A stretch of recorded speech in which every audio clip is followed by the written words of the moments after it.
नमस्कार। अंजन चौपाल में आपका स्वागत है। हम हैं अंशुमान त्रिपाठी। अंजन चौपाल में आज हमारे साथ हैं बिहार के दबंग माने जाने वाले राजनेता राजेश रंजन जी, जिनको उनके समर्थक पप्पू यादव जी के नाम से पुकारना ज़्यादा पसंद करते हैं। राजेश रंजन जी को इस बार सर्वोत्कृष्ट सांसद का भी खिताब मिला है, तो वहीं उनकी एक किताब ने उन्हें एक साहित्यिक जगत से भी जोड़ दिया है। उनकी आत्मकथा का नाम है द्रोहकाल का पथिक। तो आज द्रोहकाल का पथिक हमारे सामने है। तो राजेश जी, आपने क्या सोच के द्रोहकाल का पथिक किताब आत्मकथा लिखी? निश्चित रूप से मुझे बार बार यह लग रहा था कि दुनिया के बीच, देश के बीच, आम लोगों के बीच ये बातें आनी चाहिए कि हम किस सामाजिक, सांस्कृतिक, आध्यात्मिक विचारों में मेरा पालन पोषण हुआ है, मेरा रहन सहन हुआ है। मैं एक ऐसे ऊंचे मूल्यों और आदर्श परिवार, पिता, माँ ने मुझे संस्कार दिया जो हमेशा अन्याय के खिलाफ, बुराइयों के खिलाफ, जुल्म के खिलाफ, अत्याचार के खिलाफ ईमानदारी के साथ अच्छाइयों के लिए, सच्चाइयों के लिए प्रेरणा दी, ताकत दी, ऊर्जा दी। एक ऐसे मार्ग गुरु आनंद मूर्ति जी, आपकी शिक्षा दीक्षा आनंद मार्गी स्कूल से हुई? निश्चित। एक ऐसे आइडियल पर्सन सुभाष चंद्र बोस, जिनका जीवन खुला किताब था, जो बचपन से लेकर के कभी कई तरह की सामाजिक कुरीतियों के खिलाफ, सांस्कृतिक बुराइयों के खिलाफ लगातार 6 क्लास 8 क्लास से हम लड़ते रहे, संघर्ष करते रहे। और लगातार उसी बीच में एक घर का पप्पू, घर का राजेश, जो राज दुलारा हुआ करता था अपने परिवार का, गांव का, घर का, इलाके का, दोस्तों का, वह पप्पू अचानक दबंग कहाँ से हो गया, बाहुबली कैसे हो गया, जिसके पीछे, जिसके पूर्वज अंग्रेज़ों के खिलाफ लड़ने वाले, जिसका ननिहाल, जिसका ददियाल, जिसका पूरा परिवार, कुनबा हाई एजुकेशन, आध्यात्मिक और नैतिक एजुकेशन, मॉरल वैल्यूज़ के साथ जीने वाला फैमिली, जिसका पिता देश विदेश, जिसका परिवार ऊंचे मूल्यों के लिए जाने जाते हों। आखिर क्या कारण है? इस व्यवस्था ने पप्पू यादव को कहाँ से बाहुबल बनाया? यह व्यवस्था कभी किसी को छोड़ती है क्या? जस्टिस क्राइस्ट को छोड़ा, सूली पर नहीं लटकाया। बुद्ध को भारत छोड़ने पर इस समाज के लोगों ने मजबूर नहीं किया। गुरु नानक देव जी, गुरु गोविंद सिंह जी, जस्टिस क्राइस्ट, कबीर, इतिहास उठाई। सुभाष चंद्र बोस, क्या कहा अंग्रेजों ने? महात्मा फुले और पेरियार को क्या सुनने पड़े? किसको छोड़ा ये समाज और ये सिस्टम? जब कभी किसी बड़े व्यवस्था के खिलाफ आप विद्रोह करिएगा, व्यवस्था आपको कहीं न कहीं लाके खड़ी कर देगी एक चौराहे पर। कभी भगत सिंह को अंग्रेज़ों ने उग्रवादी कह दिया, कभी जेपी और लोहिया को कांग्रेस ने उग्रवादी बना दिया, जॉर्ज को बना दिया।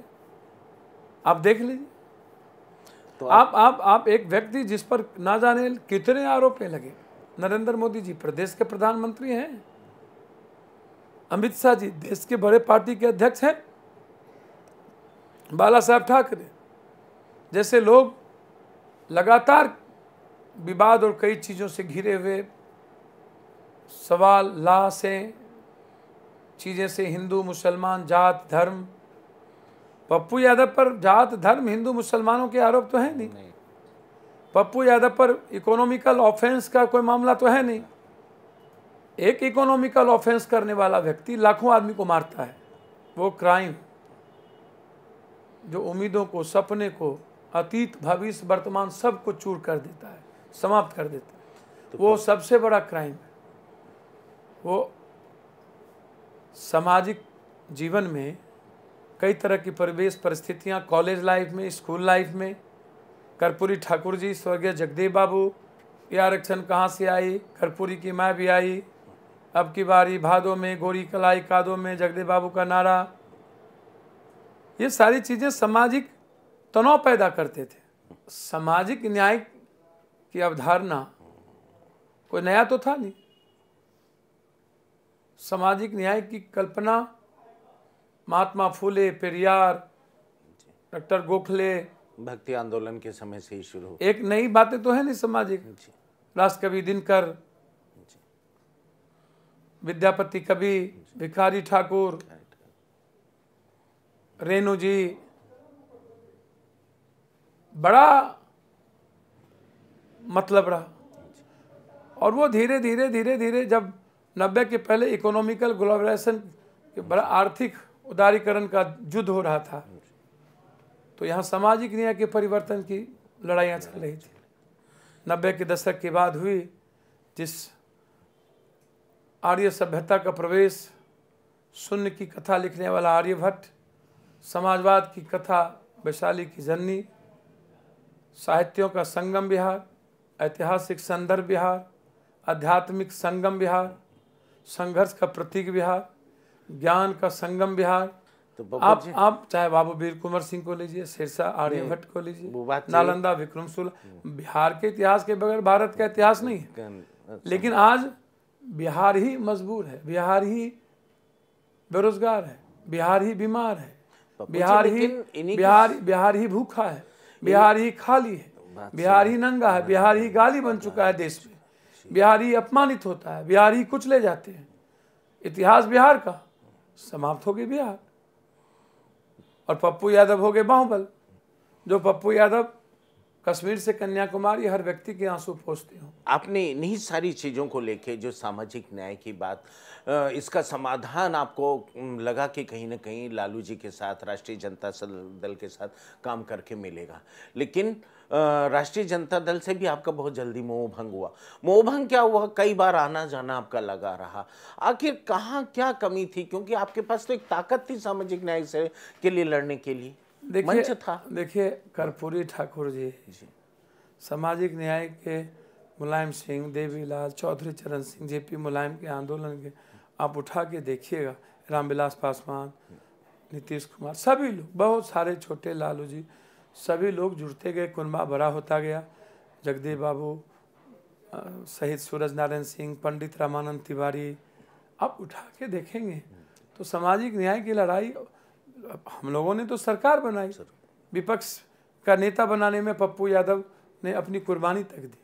हम अपमानित हुए, हमें कांग्रेस के सरकार में, सत्ता में, इन्हीं कारणों से तो हमें दंश झेलना पड़ा और हम बाहुबल हो गए।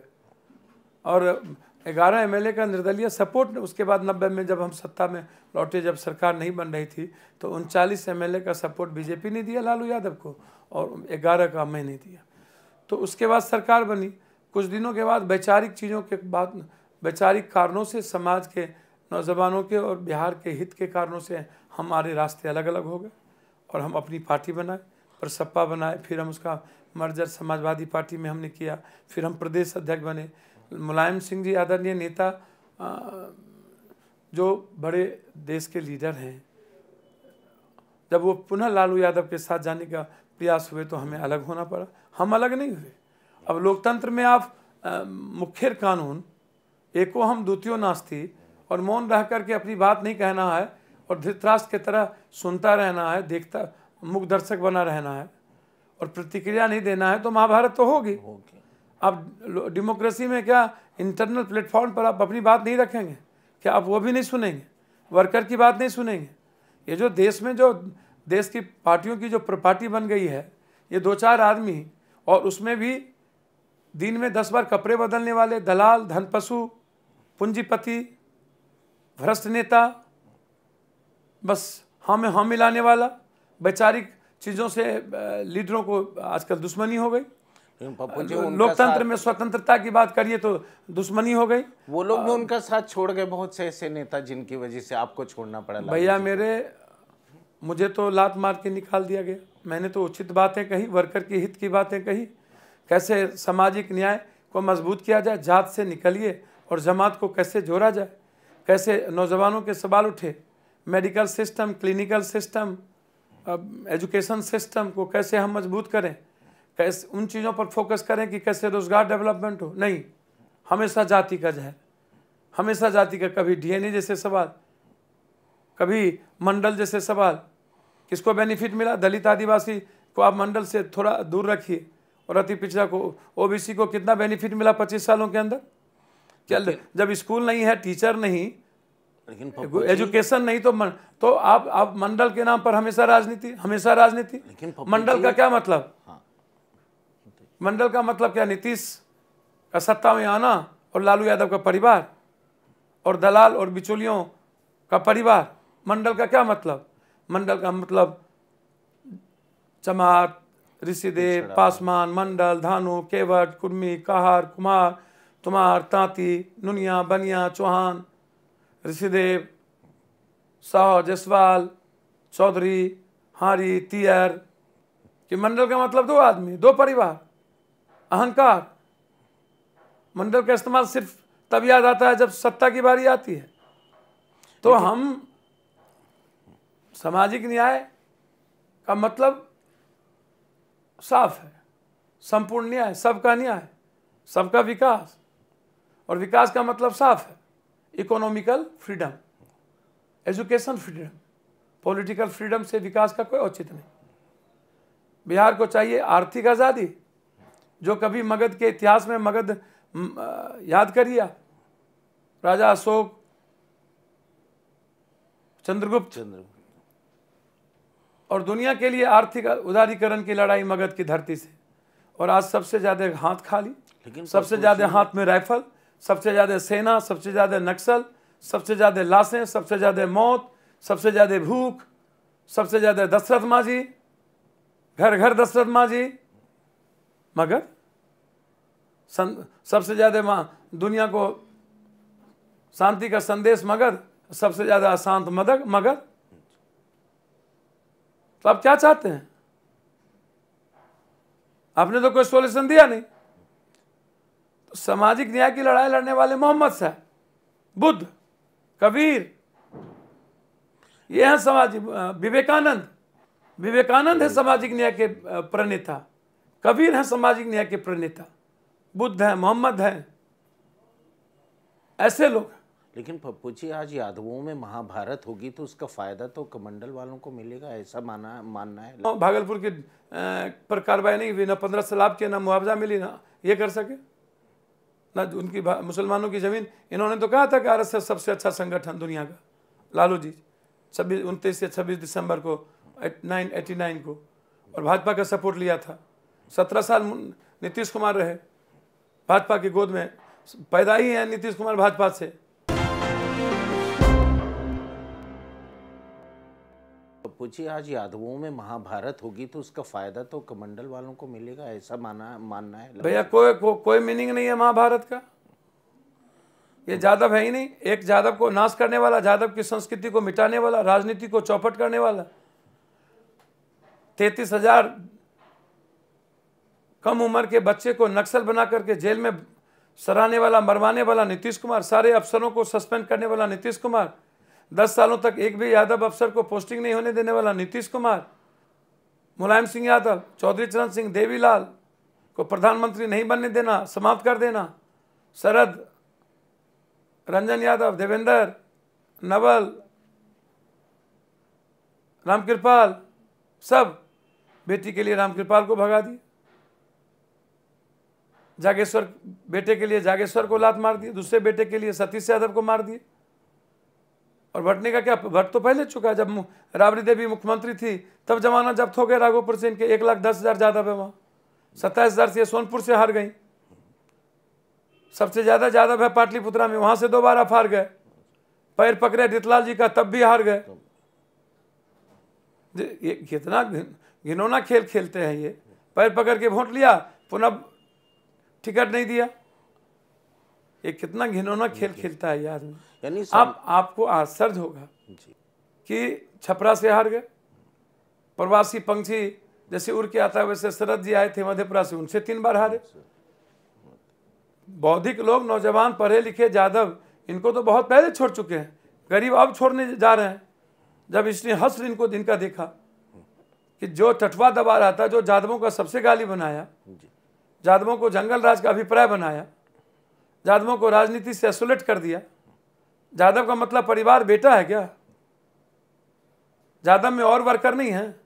सारे पैसे रखने वाले यादवों को आपने अर्थ को सीज कर लिया। सिलेंडर एक दूसरों का टटवा दबा रहे थे, पेट में अवसर दांत है, गर्म पानी ढार देंगे, वो कह रहा था पगला गया है। आज भाई हो गए नीतीश जी को, और एक दोनों को पीछे गाली दे रहे हैं। नहीं, खैर आपका कहना है पप्पू जी अपनी जगह अपनी परिस्थितियों में सही। फिर आप लोक जनशक्ति पार्टी से पासवान जी के साथ भी उम्मीदों से जुड़े, लेकिन वहाँ भी एक बार दोबारा आपका मोहभंग हुआ और फिर समाजवादी पार्टी के साथ आप आए और समाजवादी पार्टी के साथ रहे। आज आप जन अधिकार पार्टी लेकर के उन आकांक्षाओं को, सामाजिक न्याय की आकांक्षाओं को लेकर के एक बड़ी लड़ाई लड़ने जा रहे हैं।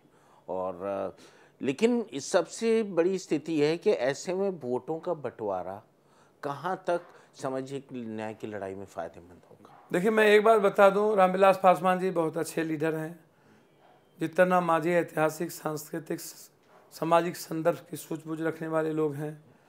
महात्मा फुले और पेरियारों, बाबा साहब अम्बेडकर की जो विचारधारा थी उनको लेके चलने वाले लोग हैं। इन लोगों ने तो सबको आइसोलेट किया, चाहे ये हो रमेराम, छेदी पासवान, श्यामलाल, सबको। जितना मांझी को पैर के तले रौंद दिया, रामविलास पासवान जी को। बिहार में दलितों को कुचला, मुसलमानों का इस्तेमाल किया सबसे ज़्यादा ये लोगों ने। सबसे ज़्यादा मुसलमानों पर जुल्म करने वाले ये लोग, अत्याचार, सबसे ज़्यादा दंगा इन लोगों में। फारबिसगंज गोलीकांड हो, भागलपुर का गोलीकांड के लोगों को जो मारा मुसलमानों को, उसको राज मंत्री का दर्जा दिया आपने, रतन मंडल को दल में मिलाया लालू यादव जी। क्यों कार्रवाई नहीं की? रतन मंडल को मंत्रिमंडल का दर्जा नीतीश जी आप दिए हुए हैं, जो मरवा काटा। आप बिहार शरीफ का दंगा, सीतामढ़ी का दंगा, और अभी एक इंडियन एक्सप्रेस में आया कि सबसे ज़्यादा दंगा बिहार में हुआ आज तक, सबसे ज़्यादा दंगा बिहार में। तो भाई सबसे ज़्यादा दंगा 10 सालों के अंदर बिहार में हुआ है। आप जवाब दो ना, क्यों भागलपुर की पर कार्रवाई नहीं हुई? ना 15 सैलाब के, ना मुआवजा मिली, ना ये कर सके, ना उनकी मुसलमानों की ज़मीन। इन्होंने तो कहा था कि RSS सबसे अच्छा संगठन दुनिया का, लालू जी 29 से 26 दिसंबर को 1989 को, और भाजपा का सपोर्ट लिया था। 17 साल नीतीश कुमार रहे भाजपा की गोद में, पैदा ही है नीतीश कुमार भाजपा से, उनकी राजनीतिक पैदाइश भाजपा से है। ममता दीदी रही, जयललिता रही, करुणानिधि रहे। राजनीति में एक दूसरे हमेशा संभावनाओं का खेल है। तो आप गाली कैसे दे रहे हो? आप गाली उनके तरीके को दो, सिस्टम को दो, विचारधारा को दो, उसको सुधारो। यानी आपका बिहार में अब बंटने का क्या सवाल उठता है इसमें? हम मांग रहे हैं अपने लिए वोट, लालू यादव मांग रहे हैं नीतीश कुमार के लिए वोट, बेटे के लिए वोट, पप्पू यादव कह रहा है आप मुझे एक बार मौका दो। तो वोट कटवा वो है, बंटने का क्या सवाल उठता है? वोट परिवर्तन करने की ताकत आप लालू यादव की खत्म हो गई। 14% मुसलमानों को माटी कर दिया इन लोगों ने। सबसे ज्यादा मुसलमान गिरवी रख दिया। इनको लगता है वोट ट्रांसफर कराने की क्षमता नहीं रही, तब तो ये यादव को, ऐसे यादवों को टिकट दिया। टिकट यादव को नहीं दिया, वर्कर को नहीं दिया, धन पशुओं को, बालू माफिया को, शिक्षा माफिया को, एजुकेशन माफिया को, ऐसे लोगों को टिकट दिया जो बौद्धिक लोग नहीं है, जो संघर्षशील लोग नहीं है, जो जिन्होंने सींचा सामाजिक न्याय की चीजों को, विचारधारा को, जो जीते हैं गरीबों के लिए। ये उन लोगों को दिया जो अपराधी हैं, जो बाहुबली हैं, जो धन पशु हैं, जो लूटते हैं। वो यादव नहीं हो सकते। नहीं पप्पू जी, वो कृष्ण के वंशज, जैसे ये कंस और रावण के वंशज हैं, वैसे ही तरीके के लोगों को ये ढूंढते रहते हैं। बौद्धिक और संघर्षशील लोगों से लालू यादव कई सौ किलोमीटर दूर भागते हैं। उनको लगता है कोई कभी चैलेंज ना बन जाए। पप्पू यादव को निकालने का क्या कारण भाई? मैं ताकत थी आपकी, मैं साथ हूं, मैं राबड़ी देवी को माँ की तरह मानता रहा। बच्चे को पूरा अधिकार है राजनीति में आने का, छोड़ दीजिए उनको संघर्ष करने के लिए। उत्तराधिकारी तय वो करेंगे ना। मुलायम सिंह का चौधरी चरण सिंह का उत्तराधिकारी अजीत सिंह कहाँ हुए? कर्पूरी ठाकुर जी का उत्तराधिकारी वीरेंद्र सिंह कहाँ हुए? लालू हुए। तो जनता को तय करने दीजिए, आप अपना नेतृत्व लीजिए। तो आप जबरदस्ती बेटा बेटी के कहने पर, शरद यादव के कहने पर हमको पार्टी से निकाल दिए। क्यों भाई, हमने क्या गुनाह किया? हम तो आपके प्रति समर्पित थे, हैं, आपकी ऊंचाई इज्जत करते हैं। तो इसीलिए ये सवाल ही नहीं उठता। तो आज हमारे साथ थे अंजन चौपाल में पप्पू यादव जी। पप्पू यादव जी एक जन अधिकार पार्टी के माध्यम से अपनी सामाजिक न्याय की लड़ाई को एक नए मुकाम तक पहुंचाने के प्रयास में हैं और बिहार चुनाव इसके लिए एक मुकम्मल मौका है। देखते हैं कि इस राजनीतिक युग में उनकी आकांक्षा, उनके उद्देश्य कहां तक सफल होते हैं। आज के अंक में इतना ही। धन्यवाद। पप्पू यादव की ताकत गरीब है, पप्पू यादव की ताकत किसान है, पप्पू यादव की ताकत छात्र है, हमारी माँ है। बिहार में लगातार परबत्ता की घटना, जिस तरीके से लगातार बलात्कार, जलात्कार, नदी के किनारे रहने वाले मछुआ समाज हो या जो भी समाज के लोग हैं उसको आइसोलेट करना, अपमानित करना, हमारी लड़ाई रही है। हमारी लड़ाई बंधु मुखोपाध्याय की रिपोर्ट लागू करो, बटेदारी कानून लागू करो, कॉमन एजुकेशन लागू हो, राइट ऑफ टू एजुकेशन नहीं, कंपलसरी एजुकेशन।